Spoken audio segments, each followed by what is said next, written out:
não tem honorários recorrentes na advocacia, ele roda de Uber e quando ele larga o trabalho de Uber, ele faz os processos dele. Como sair dessa? Pessoal, essa é uma dúvida bastante recorrente na advocacia, porque todos nós sabemos que a advocacia é uma profissão que tem uma concorrência bastante acentuada, é uma profissão que tem uma nota de corte alta ali e de fato vai ganhar dinheiro na advocacia quem passar uma certa barreira, e é uma barreira bastante alta. Mas aqui o objetivo do meu vídeo e essa orientação que eu dou para esse rapaz que me procurou lá no meu Instagram, se você ainda não me segue no meu Instagram, tá aqui para você me seguir.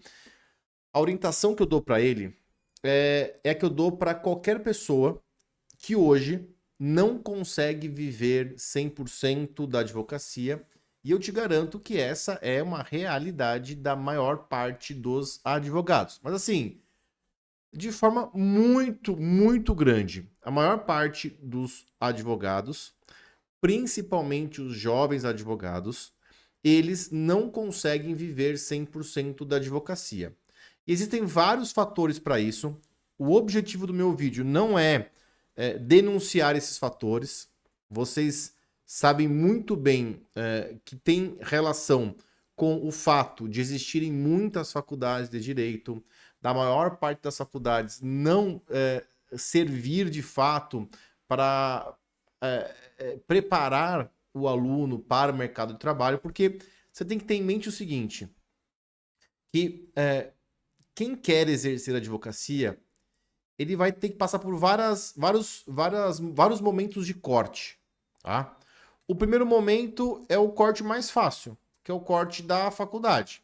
E por que é mais fácil? Porque hoje nós temos centenas, talvez até milhares de faculdades de advocacia, a maior parte delas privadas, a maior parte delas sem um compromisso real com a seleção dos alunos, é o famoso pagou, passou.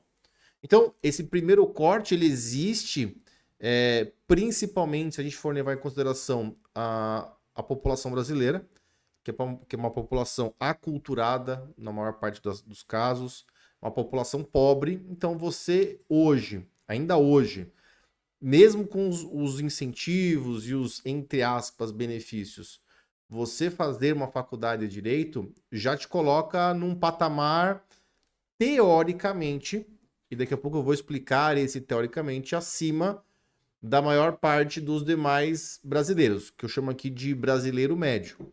Mas esse é um corte raso.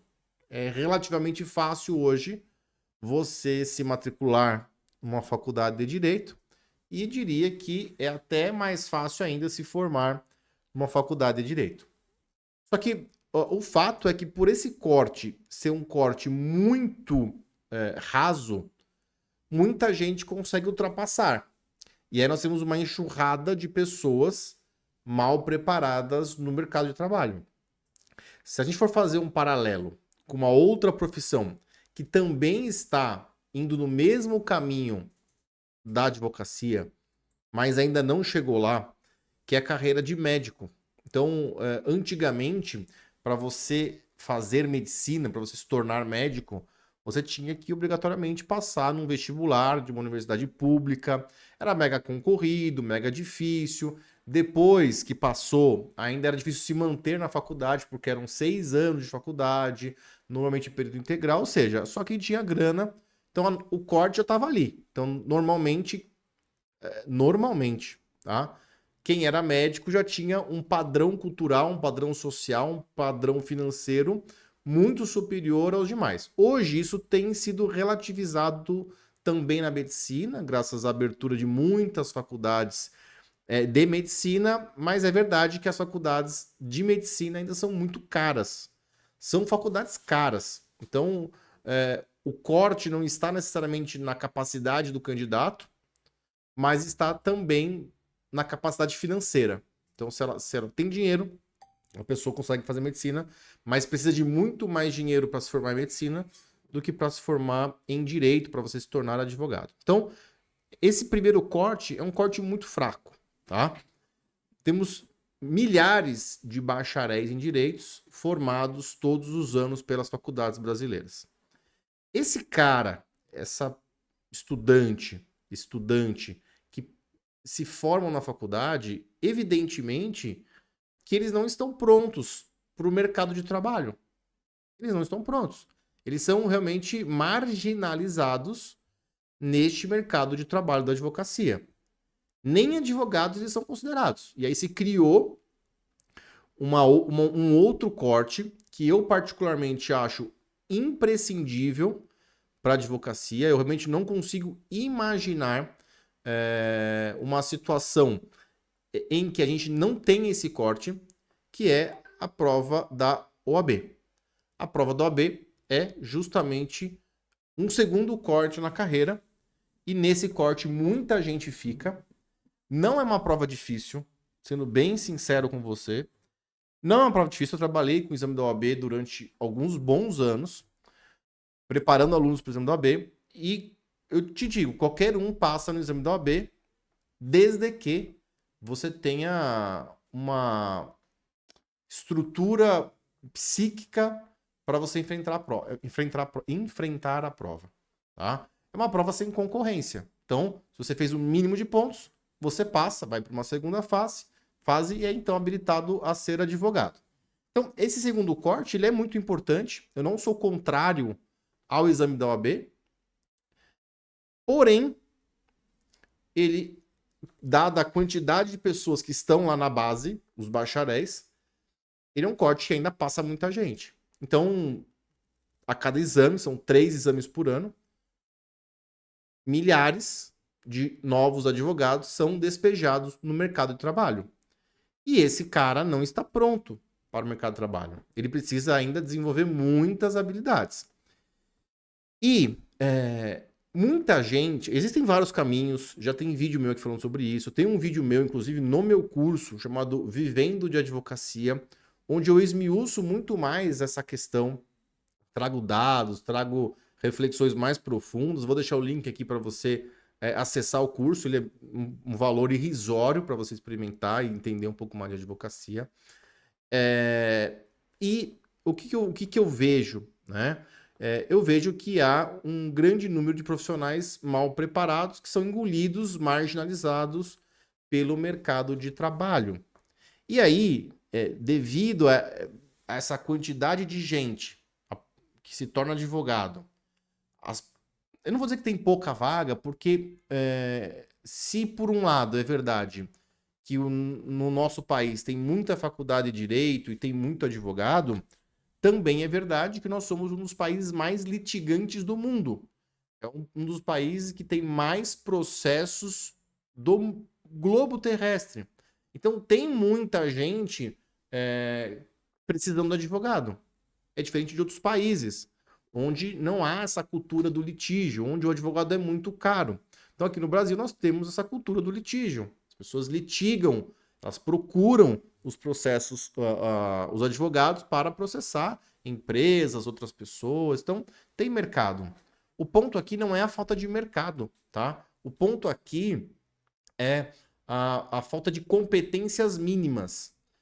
E isso faz com que muita gente, e aqui vou fazer um parênteses, não é gente necessariamente ruim, tá? Mas muita gente que ou não teve oportunidade de desenvolver as habilidades, porque um bom advogado se faz no estágio. Um bom advogado se faz no estágio. E eu, por exemplo, tenho uma situação, uma história minha, que eu não tive oportunidade de fazer bons estágios. Fiz um único estágio em um escritório de advocacia. Não foi uma boa experiência para mim. Foi bem ruim, na verdade. Um dia eu posso contar essa história aqui para vocês. Mas eu sempre fiz estágio em órgão público, o que é uma porcaria. Tem vídeo meu aqui, inclusive, no canal, falando não faça estágio em órgão público. E depois eu fui ser servidor público, porque naquele momento o que eu queria era ser um servidor público. Então esse era o caminho, foi o que eu trilhei. E fui durante quase 10 anos servidor público. Só que, evidentemente, que aquilo não me supria nem profissionalmente e muito menos financeiramente. Então, foi buscar outras coisas. Não é esse o tema do nosso vídeo hoje. O tema do nosso vídeo muita gente, tem muita demanda, mas na advocacia, quem se distingue um pouquinho, quem sobe um pouquinho a régua, ele nada no oceano azul, porque tem muita gente medíocre na advocacia. E isso faz, como tem muita gente medíocre, que eventualmente pessoas boas, que não tenham tido oportunidade de construir uma carreira na advocacia, acabem indo para outras atividades, como, por exemplo, fazer Uber. E eu vou dizer aqui para vocês o que eu disse para esse meu seguidor lá do Instagram, na própria caixinha em que eu respondi. Não tem problema nenhum você ser Uber, mesmo sendo também advogado. Isso não é um demérito, evidentemente, que é uma profissão honesta, é uma profissão válida e tá tudo certo. Mas eu tenho uma convicção de que ninguém entra numa faculdade de Direito, fica 5 anos estudando para ser Uber. Você não precisaria fazer a faculdade. Então, não tem problema você ser Uber hoje, complementar a sua renda sendo Uber. Acho isso digno e valoroso. Mas é importante que você pense em alternativas. Como que você vai sair dessa situação para poder não precisar ser Uber? Deu para entender a diferença? Você pode ser Uber, mas o melhor é você não precisar ser Uber. E aí, você tem que tomar muito cuidado com as raposas de plantão. Porque, veja, é um mercado grande, muito advogado frustrado, e vai ter um monte de gente que vai querer te vender o caminho do mágico de Oz, o caminho de tijolinhos amarelos. E os caras vão te falar, olha, vai empreender, monta o seu negócio, faz isso. E eu te garanto que 90% disso que você vê na internet, desses gurus que eles vendem, não é verdade. Nem as tais das campanhas milagrosas de Google, não é verdade. Aí eles falam pra você, não, mas você tem que estar no Instagram, nas redes. E isso é verdade. Mas eu já mentorei mais de 2.000 advogados aqui, na minha escola da advocacia. E, infelizmente, cheguei à conclusão de que não é para todo mundo. Nem todo mundo tem habilidade, nem todo mundo tem o que é preciso para ir para a internet e realmente chamar a atenção. Porque antigamente tinha pouca gente na internet, então quem estava chamava atenção. Hoje tem muita gente querendo muito a sua atenção. Então, eu te digo, não é para todo mundo. Pode ser para alguns que não é este o momento e que em algum momento você desenvolva essas habilidades. Mas para algumas pessoas não é um caminho viável. E a pessoa vai, compra um curso caro, investe rios de dinheiro no Google, porque eu vou te falar, se você não fizer as suas campanhas de Google com um gestor de tráfego honesto, alguém que realmente trabalha e que sabe dar valor ao seu dinheiro, você vai gastar rios e rios de dinheiro, ele vai encher o seu WhatsApp de porcaria, você não vai fechar, porque você nem é bom de vendas e você também, o lead nem é bom, e ele vai falar com a pessoa. E aí você se frustra. E aí eu volto para a raiz. E a raiz, muitas vezes, é você trabalhar para alguém. Não tem demérito nisso. Eu sei que a maior parte das vagas, elas são vagas que não são boas, onde você não aprende, onde você não tem possibilidade de crescer. Isso é ruim. A maior parte das vagas são assim, mas tem vagas boas. E você tem que saber o momento de plantar e o momento de colher. Se você está começando, você não vai colher. Às vezes eu vejo advogado, vem aqui trabalhar com a gente, até são bons advogados, ou às vezes são medíocres também. Dá 2 meses, 3 meses, sai para montar o próprio negócio. E não vai. E não vai por minha causa, não é que eu não queira. Eu faço votos de que todo mundo se dê bem. Mas não vai porque não sabe. Acha que sabe. Acha que é fácil. E não é. Nem todo mundo tem aptidão para ser empreendedor. Nem todo mundo tem aptidão para colocar lá sua pele em risco. para colocar um dinheiro que você nem sabe se vai voltar, quando vai voltar e se vai voltar. Então, a gente tem que parar com essa febre que se transformou no Brasil de que todo mundo tem que ser empreendedor. Se todo mundo for empreendedor, não tem trabalhador. Se não tem trabalhador, ninguém é empreendedor. Você entendeu? Tem que ter as duas peças nesse jogo. E digo para vocês, quer se preparar? Arruma uma boa vaga de advogado associado, se dedica, faz 110%, seja o primeiro a chegar, o último a sair. E para essa geração hoje, isso aí que eu tô falando soa quase como uma ofensa. Como assim? Eu vou ser o primeiro a chegar e o último a sair para outra pessoa ficar rica? Esse é o pensamento que vigora hoje. E é por isso que nós temos tanta gente frustrada na carreira. E é por isso que nós temos tanta gente que não consegue superar a próxima barreira.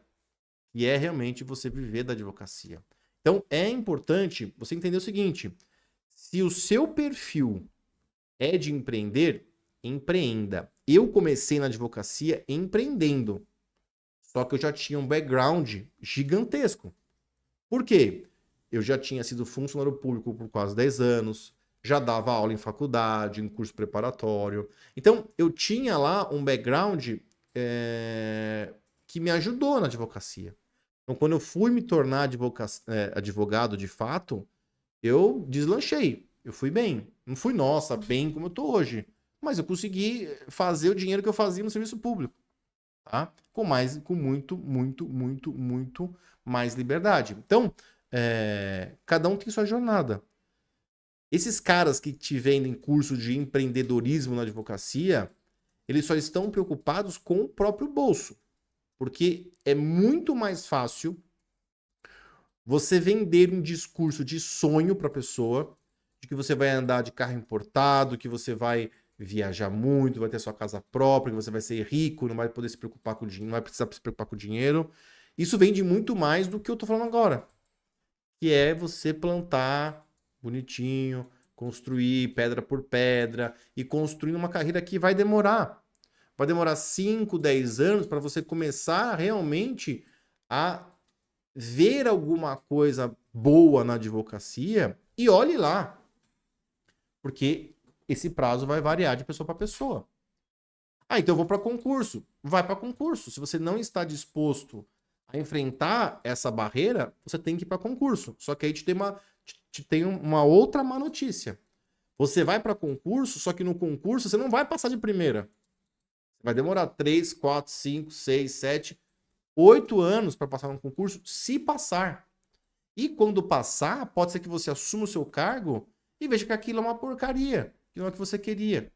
Entendeu? Então, tem vídeo meu aqui onde eu bato muito nessa tecla. Concurso público é para quem tem aptidão, para quem tem sonho em ser servidor público. Você quer ser juiz? Excelente. Vai conquistar seu sonho. Você quer ser advogado, mas você não tem a força suficiente para vencer essa última barreira? Paciência. Paciência. Você vai então buscar algo mais fácil. E aí você vai se frustrar. Isso eu te garanto. Se você não tiver aptidão para ser servidor público, se você estiver apenas para a sobrevivência, eu te garanto que você vai sofrer. Porque realmente é algo que não vai te preencher. Tá bom? Beleza? É isso. Espero que você tenha gostado. Se você não se inscreveu aqui no nosso canal agora, se inscreva. Estou te esperando no meu Instagram também, no @paivaprof. E a frase que eu deixo para você aqui no final é a seguinte: vença, porque essa é a sua única opção. Abraço.